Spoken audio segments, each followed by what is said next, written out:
안녕하세요. 아델라입니다. 겉으로는 이제 갓 20살을 넘긴 나이로 그저 미국의 명문 대학을 다니는 잘생기고 예쁘기만 한 선남 선녀들처럼 보였는데 실상 교포 2세로 살아온 그들의 내면은 피정집 주위에 자라든 1000년도 넘은 세코이아의 뿌리보다도 더 깊고 복잡한 상처의 기억으로 얽혀 있었습니다. 이 글은 미국에서 청년 사목으로 하셨던 어느 사제가 생활 성서에 올린 글 중에서 가져온 것입니다. 우리는 그저 그들이 잘 지내고 있다고 생각했습니다. 그러나 그들이 표현하지 못한 사연들을 가지고 있는데 우리 부모들은 그들의 고충을 알아듣지 못했죠. 그리고 부모가 바라는 대로가 아니면 비난하게 되었어요. 하지만 자녀들이여, 이제는 그대들이 털어내고 일어나야 합니다. 그대로 머물러 있으면 그대들도 모르게 자녀들에게 대물림을 하게 되어 있어요. 용기를 내세요. 그리하여 하느님이 당신을 지을 때 사랑으로 지으셨다는 것을 기억하세요. 우리는 절대로 잘못된 감정을 대물림하지 않았으면 좋겠어요. 부모들도 몰랐습니다. 당신의 부모를 바라보세요. 손가락과 발가락은 뒤틀려 있습니다. 허리는 굽었고요. 다리는 질질 끌고 다니고 있습니다. 열심히 일을 하여 자녀들을 먹이는 것밖에 몰랐습니다. 그렇게 무지한 부모를 선택한 것은 자녀들입니다. 책임을 떠맡길 마음은 없습니다. 그저 이 세상에 당신을 사랑으로 빚으신 분이 당신은 부모를 통하여 이 세상에 보내셨다는 것을 말하고 싶을 뿐이에요. 부모들도 자녀들을 사랑으로 키웠다는 것을 기억해 주세요. 우리 부모들도 변명을 좀 하자면 어려웠네요. 어느 부부가 인앤아웃 빵집에서 이릅니다. 다른 사람과 함께 그 빵을 먹을 때 엑스트라 베이지를 해달라고 해서 먹어본 기억으로, 그 빵을 먹을 때 엑스트라 베이지를 해달라고 해서 먹어본 기억으로 이분들도 그 빵집에 가서 엑스트라 베이지를 해달라고 했건만 경상도 억양으로 말하는 영어를 그 직원은 제대로 알아듣지 못한 것입니다.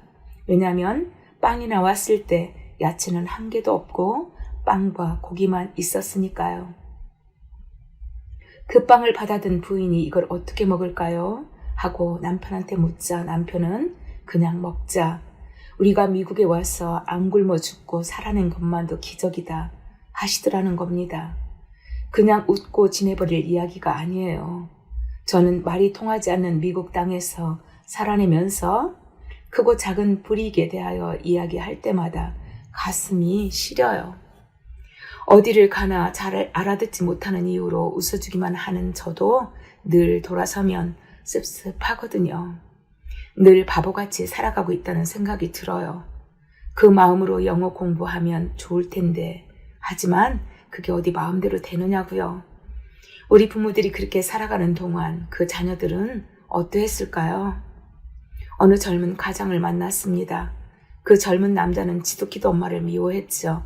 왜냐하면 어려서 아버지에게 맡겨버리고 어머니는 미국으로 와버려 어린 시절이 상처투성이기 때문이죠. 시간이 많이 지나 그 어머니는 돈을 모아 어른이 되어버린 아들을 미국으로 데려왔습니다. 아들은 어머니의 경쟁력에 의지하면서도 수시로 옛 상처를 들춰내어 어머니를 원망하며 자기 자신을 미워하고 있었어요. 이제는 벗어나도 되건만 아직도 그 자리에 머물러 있다면 다음 자식에게도 좋은 영향력을 못 미칠 것 같아요. 제가 살아보니 삶이 그리 길지 않더라고요. 저는 지금 알래스카를 가기 위하여 바다 위에 떠 있어요. 말로만 듣던 배는 12층짜리더군요. 여행을 하는 사람들의 일을 도와주는 사람들을 합하여 4,000여 명이 된다고 하네요. 젊은 여행자도 있고 아이들도 있지만 70%는 나이가 든 사람들입니다. 나이 든 사람들은 모두가 닮아 있어요. 허리와 다리, 얼굴에 주름, 몸놀림이 자유롭지 못한 사람들, 그 중에 아직 건강한 사람들도 있지만 그들도 머지않아 같은 모습으로 다가가고 있는 중입니다. 이 모든 사람들이 이 세상에 태어나려고 준비하고 태어난 사람들은 없겠죠. 모두 사랑으로 태어나 자기의 몫을 다하고 이젠 본향으로 가기 위한 여행이 아닐까 생각했어요. 여행의 목적이 모두 다양하겠지만 늘 웃는 모습을 하는 사람도 있고, 어떤 이들은 불의한 사고이거나 아니면 나이가 들어 몸이 자유롭지 못하여 휠체어를 타고 온 이들도 있어요. 아주 많더라고요. 뇌성마비의 아들을 데리고 여양길에 오른 나이든 엄마와 형인지 동생인지는 모르지만 3명이서 함께 있었어요. 저는 그분들을 바라보면서 제 다리에 힘이 빠지더라고요. 누군가가 필요 이상으로 질문만 해도 귀찮다고 하는 저는 함께 가는 것은 배려하는 것이고 나보다 다른 이가 더 낫다라는 글귀를 기억해냈습니다. 하느님이 만드는 작품에 실패작이 없다는데 그 부부는 하느님을 원망했을까요? 제가 알고 있는 한 분은 자폐인 아들을 두었습니다. 지금 50살인 아들과 80이 된 어머니의 삶을 며칠간 함께 한 적이 있었어요. 저는 그 어머니와 조금은 오래 알고 있었는데 혹시라도 어떤 일에 마음 상한 일이 있다 해도 무조건 용서가 될 것 같았습니다. 제 마음이 이럴진데 하느님이 보시기에 어떠하실지요? 보기도 아까워하실 것 같았네요. 그분이 그 아들을 낳고서 아들과 함께 죽고 싶었답니다. 그런데 소셜워커가 자주 아이의 엄마를 찾아가는가 봐요. 혹시 무슨 일이 있을까 염려해서인 것 같아요. 그러던 어느 날 소셜워커는 그런 아이들을 가진 부모 모임을 안내하더랍니다. 그곳에서 어느 흑인 할머니가 이 아이를 당신 가정에 보내주신 하느님께 감사하다고 하더라네요. 처음에는 무슨 말인가 했는데 하느님이 이 아이를 어느 곳으로 내려보낼까 하다가 자기네 가정으로 보내줬으니 축복이라고 하는 말에 힘입어 50년을 살아내신 그분을 저는 존경합니다. 저는 이번 여행이 누구인가의 도움이 되는지 살펴보는 여행으로 남을 것 같아요. 지금 제가 타고 있는 배는 3일 밤낮을 가고 있어요. 가도 끝없는 바다를 바라보면서 죽음과 맞닿은 곳에 와 있다는 느낌입니다. 두려움이 아닌 창조주의 크신 힘이라고 해야 하나요?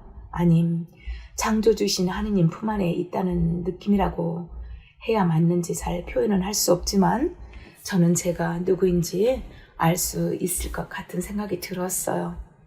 우리가 아직도 고향을 그리워한다면 우리는 미숙아라고 하더군요. 우리는 고향을 그리워하기보다는 본향을 그리워하며 살아있는 동안 많이 사랑하고 많이 배려하여 주님이 언제고 부르시면 지체 없이 대답하고 돌아갈 수 있기를 저는 오늘도 청해봅니다.